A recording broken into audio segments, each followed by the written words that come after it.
Assalamualaikum warahmatullahi wabarakatuh. Salam sejahtera untuk kita semua. Shalom, Om Swastiastu, Namo Buddhaya, salam kebajikan, salve. Perkenalkan, nama lengkap saya Victoriano Reka. Saya biasa dipanggil Vicky. Saya merupakan salah satu mahasiswa di Universitas Nusa Cendana, Fakultas Ilmu Sosial dan Ilmu Politik, Program Studi Ilmu Politik. Pada video kali ini, saya akan membahas salah satu materi dalam ilmu politik, yakni berkaitan dengan teori politik.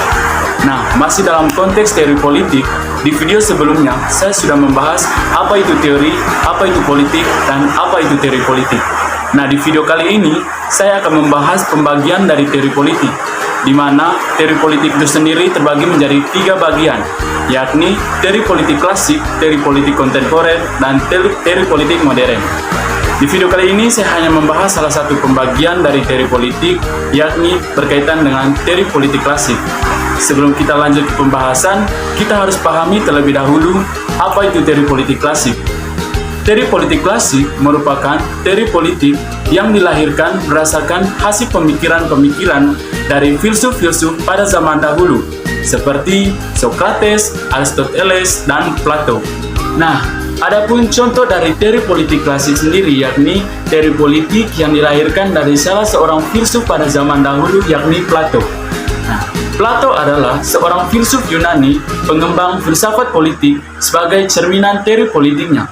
Dalam pengembangannya, Plato mengungkapkan keberadaan manusia di dunia terbagi menjadi 3, yakni yang pertama adalah akal atau pikiran, yang kedua adalah semangat atau keberanian, dan yang ketiga adalah nafsu atau keinginan berkuasa. Terlebih menurut Plato, tujuan hidup manusia adalah kebahagiaan dan kesenangan. Oleh sebab itu, maka manusia harus berusaha untuk meraih kesenangan dan kebahagiaan hidup tersebut. Namun menurutnya, hal tersebut bukanlah penguasaan hawa nafsu selama hidup di dunia inderawi, tetapi kebahagiaan dan kesenangan tersebut harus dapat dilihat juga dalam dunia ideal.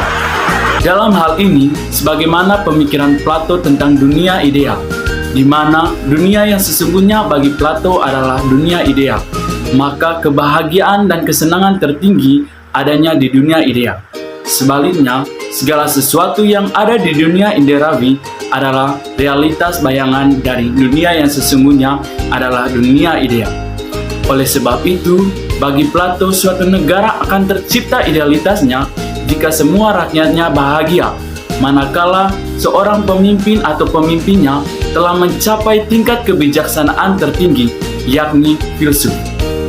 Baik, sekian saja penjelasan singkat saya mengenai teori politik klasik dan contohnya. Saya harap video ini dapat memberikan manfaat bagi kita semua. Sekian saja dari saya, terima kasih.